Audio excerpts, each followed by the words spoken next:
when a third of men in their 20s and early 30s still live at home with mum and dad, but less than a quarter of women do, you realise there's a problem. That actually, when we talk about men's mental health, the housing crisis should be mentioned within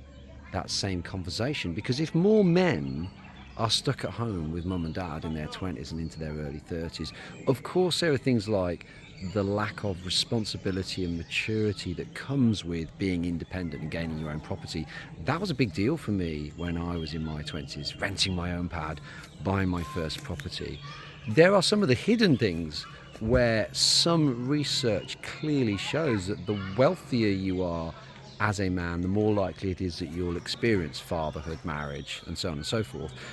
The less wealthy you are, the more disadvantaged you are, the much less likely it will be that you'll experience being a father. There are other hidden effects of the housing crisis that obviously affects people but may affect men worse than women. And that is, I was looking at a study of the incel movement,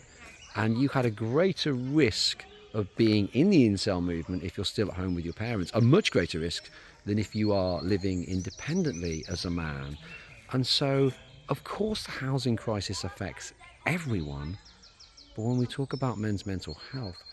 actually we should be aware that the housing crisis appears to affect men in greater numbers than it affects women.